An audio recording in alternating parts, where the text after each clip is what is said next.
Dol, Linog, Ginginid, and Ayun are just few local terms for earthquakes, while pagputok ng bulkan, pagtuga kan bulkan, paglupok sang bulkan, and pagbuto sang bulkan refer to volcanic eruptions in some of the Philippine languages. These terms reflect not only our cultural wealth and linguistic diversity, but also how deeply we are familiar with and have been affected by geologic hazards. I am honored that the Philippine Institute of Volcanology and Seismology, under the Department of Science and Technology, has embarked on the full realization of the DANAS project.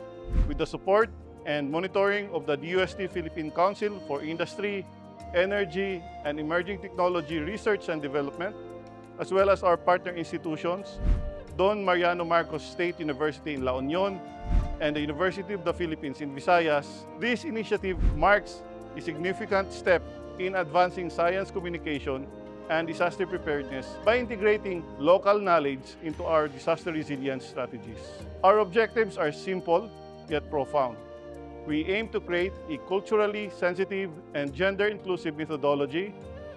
With the source books and informational videos, we encourage you to explore and apply the insights and strategies in strengthening disaster resilience and promoting science in our communities.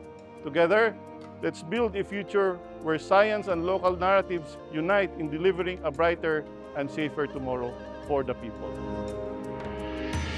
Ang salitang danas o experience ay ginamit natin para sa proyektong Disaster Narratives for Experiential Knowledge-Based Science Communication for Earthquake, Tsunami, and Volcanic Eruption.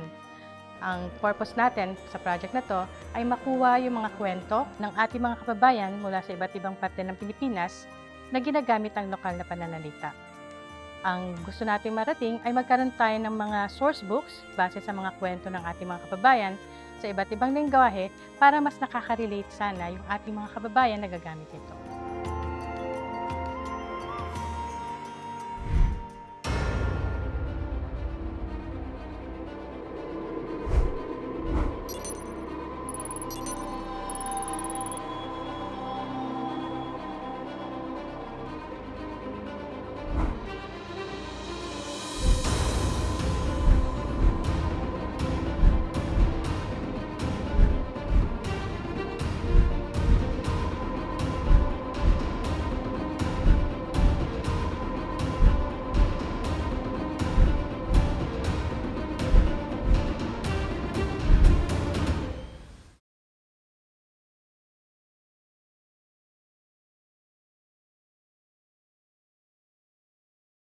Primero may minaputok yan, may tumon taas, alang kawon, tapos may nadiklom dingding.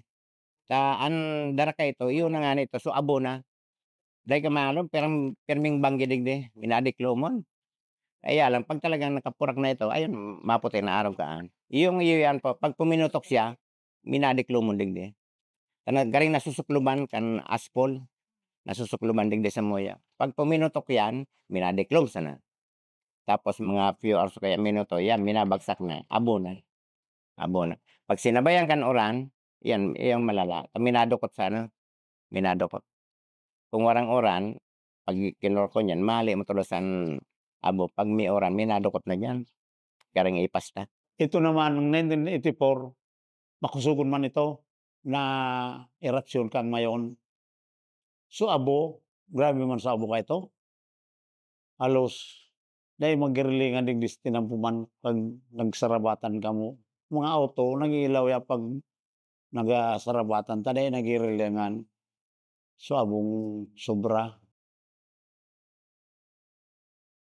So prumirong putok niya talaga, dakulo nagralati duman sa eraya.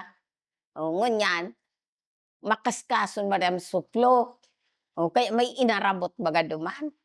Kaya dakulo sugadan ka to. O nanoson madam sa pababa.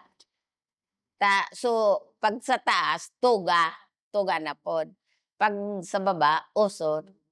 Kasi madiklom na, mahiling mo na siya na parang may kalayo na duman sa ano sa bunganga kang mayon.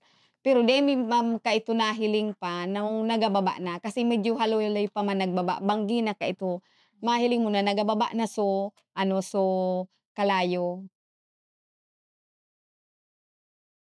Minaturo na kalayo sa Purokang Bukid. Tapos nagbababa na sinda, nagriligid na pa ibaba, luway-luway.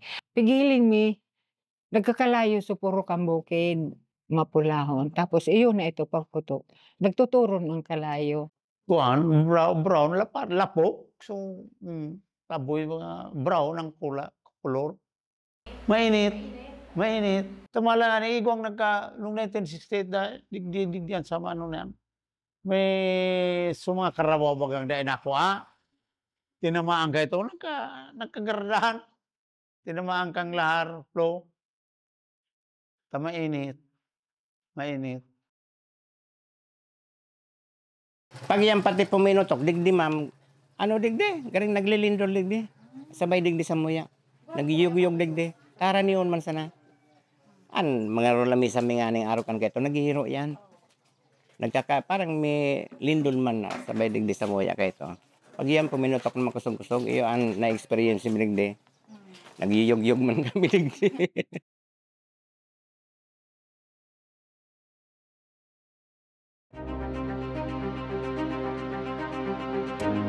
Knowledge is crucial for geologic disaster preparedness.